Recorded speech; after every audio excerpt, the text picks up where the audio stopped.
Stuck into this one first. I know we've got quite a lot of presentations. Firstly, I just wanted to thank Mark, Reed and Lindsay for organising this event. I think it's fantastic to bring this type of group of special interest together.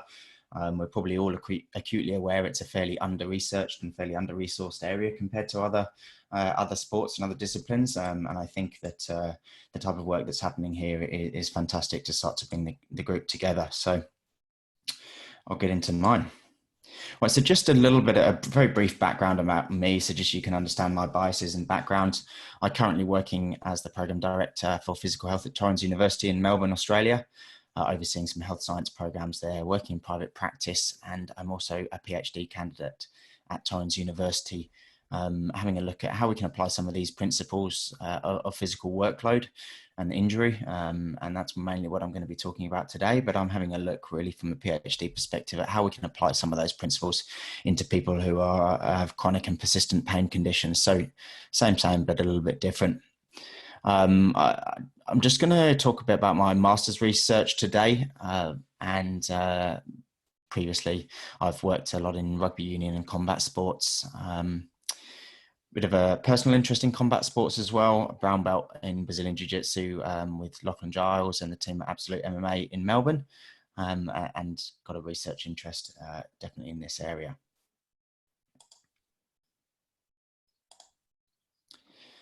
Right, so 15 minutes or 10 minutes felt very, very quick to be able to condense down some of the research into talk today. So I'm really just going to pick out some of what I think was the clinically relevant bits of information for everyone to take away today.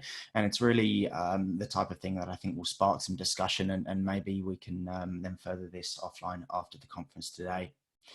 We'll cover a little bit about the overview of injury prevention and where the workload management and theories fit into that, and also certainly from a performance perspective. So this is a brief overview of what I did with my master's thesis. It was essentially a systematic narrative scoping review of the research that's out there across a range of different sports, then with consideration of that applicability into really into Brazilian Jiu-Jitsu, but very much combat sports. I think there's lots of external validity into other combat sports. So I started off looking at some injury prevention models, with a specific focus on combat sports, and then looked at how the theory really aligned to both performance and injury prevention, and what sort of monitoring strategies we can put in place. And I think that Chris is going to have discuss in a bit more detail around that area in the presentation next, which is fantastic. And the aim was really to come out with an if and how of we should be using load management with our combat sports athletes. So first of all, it was about establishing the importance of injury prevention. There's so many good, well evidence-based injury prevention protocols out there. You've got FIFA 11 Plus and Nordic hamstring protocols, just to name a couple. But they're only good as if they're being implemented, and we know that's not necessarily the case across the board. So I thought it was important to just establish why injury prevention is important, not just from a injury prevention perspective, but actually from a performance perspective. And we can see some really clear evidence in a number of team sports that actually, if we can reduce injury, then we're much more likely to improve our performance. And that's not just subjective data. We can see that objectively in a number of team sports. And there's some very large scale studies done across European soccer, for example, where we can see that. And if you were to speak to any combat sports coach or Brazilian Jiu-Jitsu coach, one of the things they would tell you would be that the time on the mat was one of the critical factors to being effective from a performance perspective. And so if we can keep the injuries down, we can keep time on the mat and essentially become better athletes.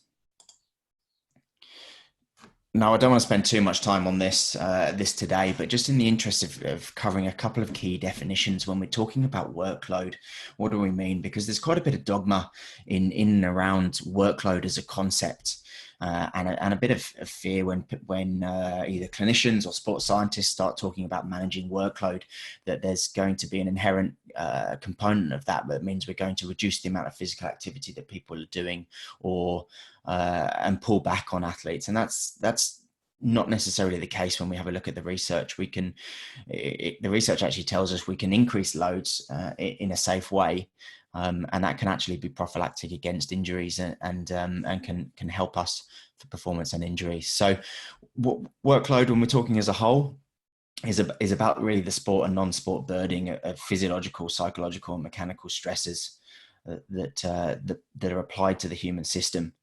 And that can come really, we can think about it as an absolute load when we're having a look at short-term bursts. And we can measure that as an internal or external load, or we can look at it like a relative load. So that considers how load has been applied over a period of time. And this was first suggested from back in the research of Bannister and colleagues in the 70s, when had a look at training stress balances between fitness and fatigue. So fitness levels being our chronic load over periods of time, and then our fatigue levels being our acute workloads.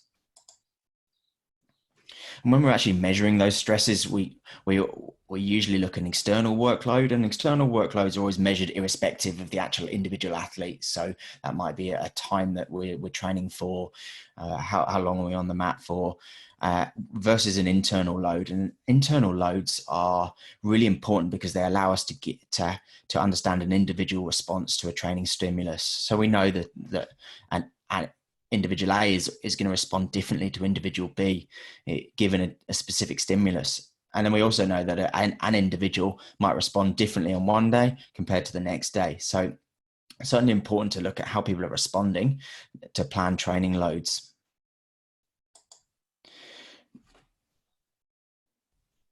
Okay, now I'm not going to get to sort of too much into these, but part of the research was to have a look at injury prevention models.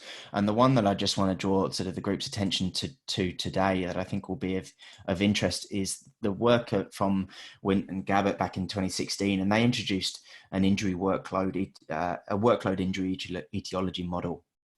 And that started to consider more of a cyclical nature of injuries and how they occur, and how the application of the load over time can really strongly influence whether you come out of that training stimulus with an injury or without an injury. And I think that it's really important to understand these concepts when we're making practical decisions about the training load data that we're gathering from our athletes. Are we having a look at these relative and absolute loads in a bit more detail? So the work that I did actually took, as I said, it was a review across a range of other sports, and we can see we looked at rugby league, football, cricket, tennis. Pretty much every individual sport had its own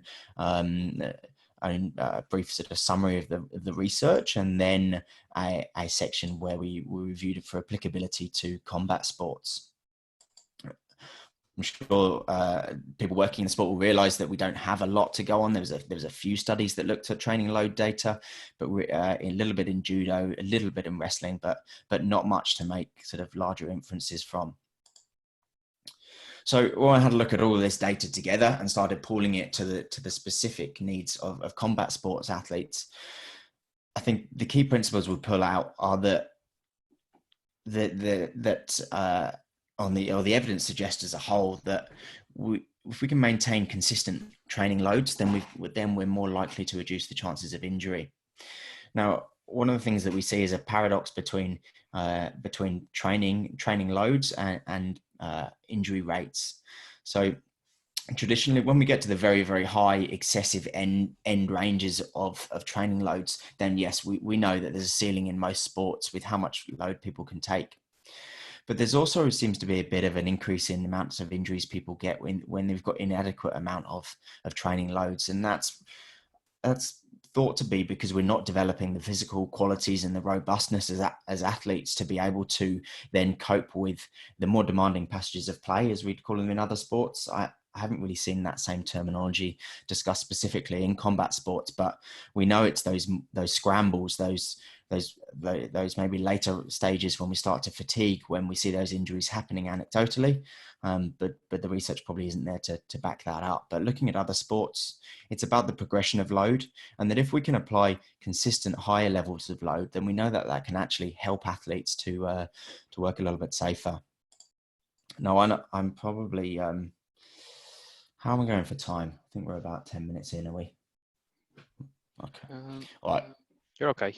You're all right for time, yeah? Okay. Yeah. Well, we haven't got too much left. So when we look at how load can be monitored in sport, before I talked about the external and internal loads, and we look through a range of those different options that are out there.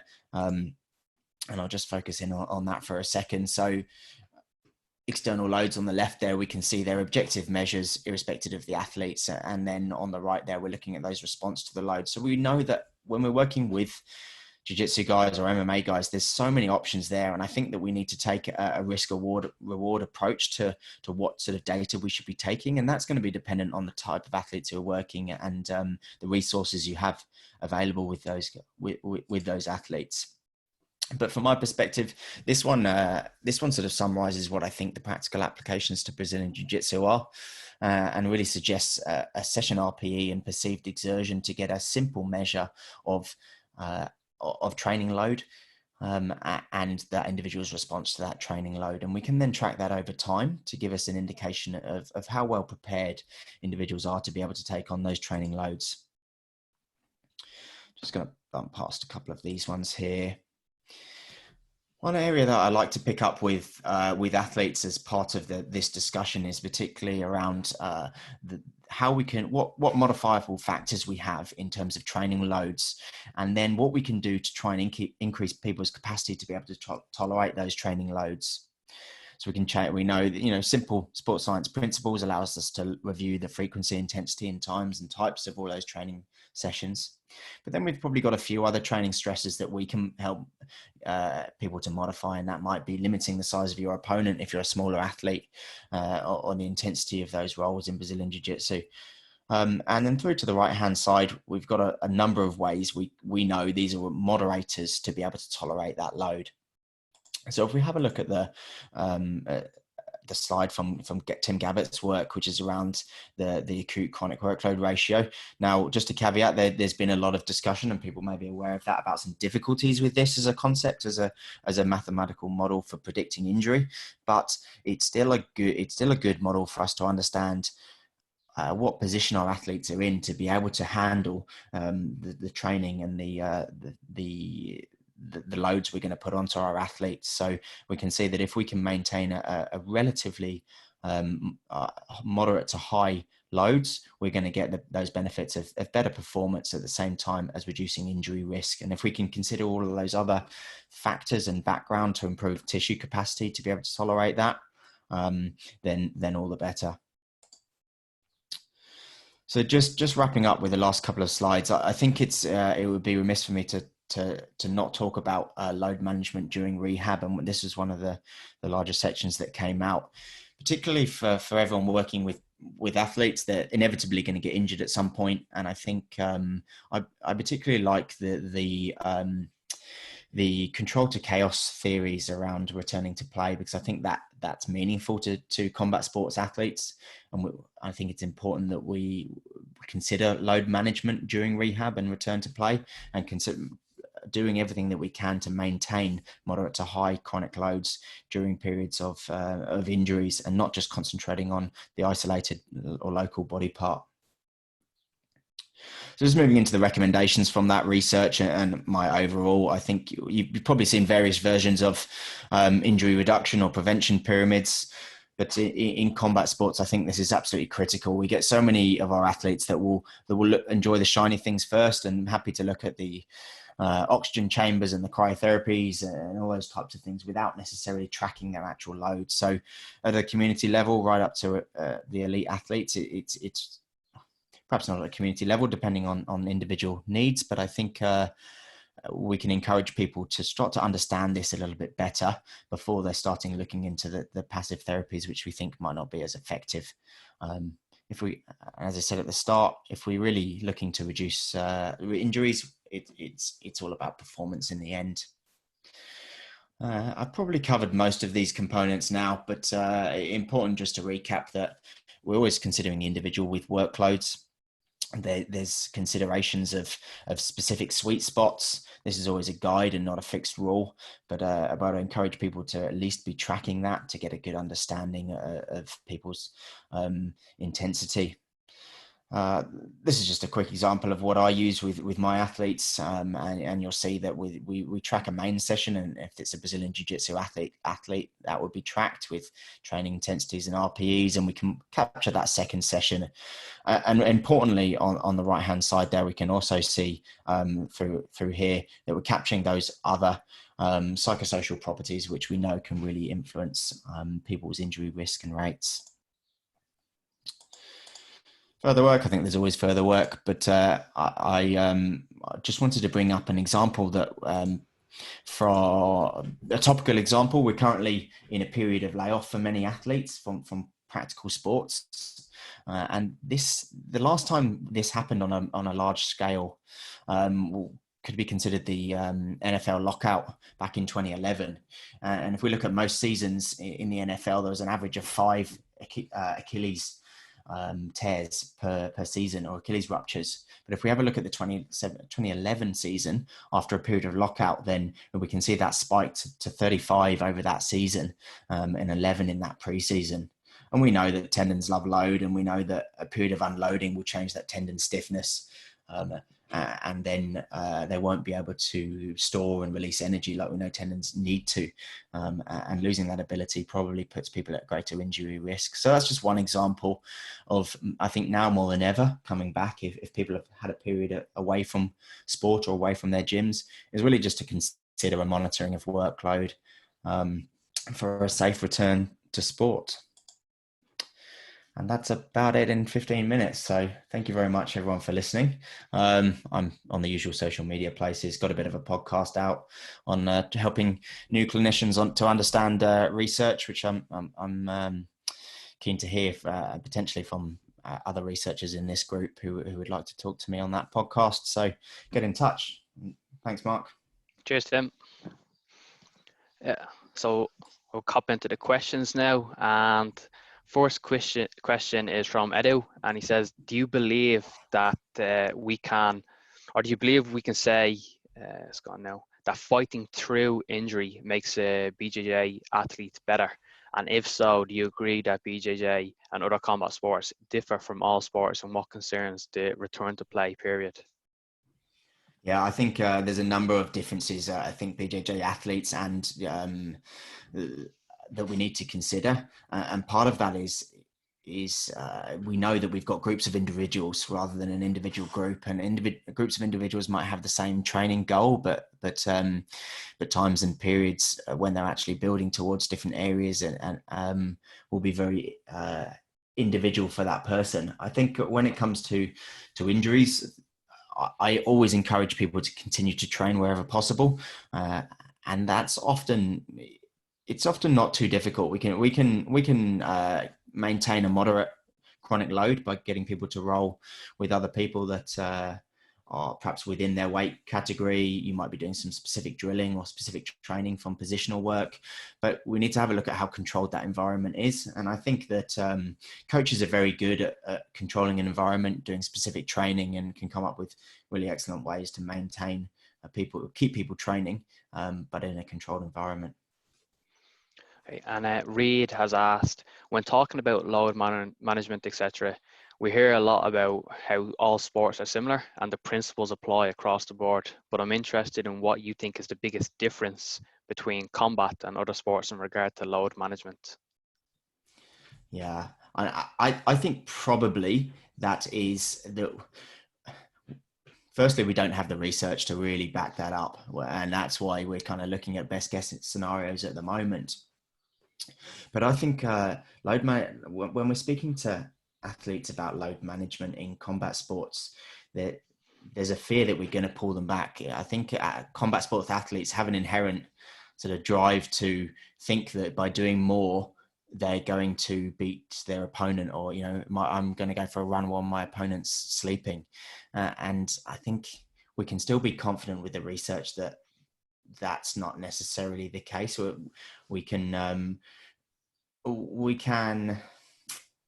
so I don't want to go off a bit of a tangent there, but I think probably the biggest thing is the boom bust mentality compared to other sports. We have specific training camps that we need to manage, and training camps can be really, really challenging because we often get people not doing very much and then going suddenly into training camps. So I think with combat sports athletes, it's really important to talk about consistency and importance of perhaps pre-camps before going into those training camps, because if we can raise their baseline levels of fitness before going into camp, I think it's fair to say that we're going to significantly reduce their chances of injury going into that camp.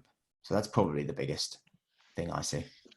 That seems to be something what the UFC PI seem to promote, is the 52-week camp, so that you're kind of training all year round, so you're not going into a big because like historically, if you think of combat sports, you know, they'll break in between and then they go into a camp where you get a massive increase in load, don't you? Yeah, absolutely. And it's the lack of consistency, and consistency doesn't mean constantly. We're still using the same principles of periodization through that training camp, but it needs to be certainly consistent through the year.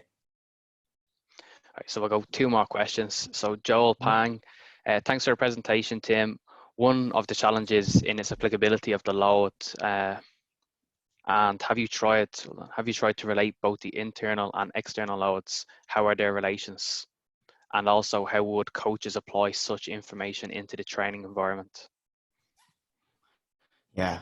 So a couple of things there. Just to take the first part of the question, challenges in the applicability of load. Try to relate both the internal and external loads, and that's when we look at something like a session. I think a session RPE for the majority of athletes is going to give us a significant amount of useful data. So an external load would be 60-minute training session. So a Brazilian Jiu-Jitsu 60-minute training session times by 5, because it was a 5 out of 10 on the Borg's RPE scale, gives me an arbitrary units of 300 units, and I can write that down. That was my training session. We've appreciated some measure of internal and external load there, and then we can measure that consistently over the week and add that into our training diary. So I think that answers that about internal and external considerations. And the other bit about coaches, that's the thing with in combat sports, it's really, really challenging for coaches to be able to input that into training environments. What I suggest is that we encourage and we empower athletes to have an understanding and monitor their own training loads, and that for coaches to appreciate individuals will have higher and lower load training sessions. So appreciate it's not everyone needs to be at an intensity of an 8 out of 10 in this training session. We can allow, if coaches can allow for some individual flexibility, that I think that will allow individual athletes to be able to then actually manage their own loads a bit more effectively and take ownership of that. Great. And last question. So given the acute to chronic ratio is predominantly based on GPS measures in team sports, do you think this translates in terms of subjective measures within combat sports? And are we there yet in terms of even measuring load in the population? Are we there in terms of measuring load in population? No, I see it very, very, very rarely, other than a few individual athletes. So I don't think we're there yet. Yes, in terms of the GPS, it's usually a combination of factors that's incorporated. It's not always based on GPS, but I do understand that at least most of the data is there. Are we there in terms of measuring load? Certainly, perhaps it's presumptuous to start saying we're going to apply acute and chronic workload ratios, but I think we've got to look at our best guess at this stage and absolutely do more research around what is the best ways to monitor load. How can we see that consistently in combat sports? What's applicable? And we go from there. But at the moment, I think it's one of the best options for us to understand a fitness versus fatigue comparison and know whether we're likely to be putting our athletes at greater risk, and just making sure they're prepared to go into hard sessions with a good level of fitness. Brilliant. Thanks very much, Tim. I think there's a couple of questions in the chat box if you want to answer them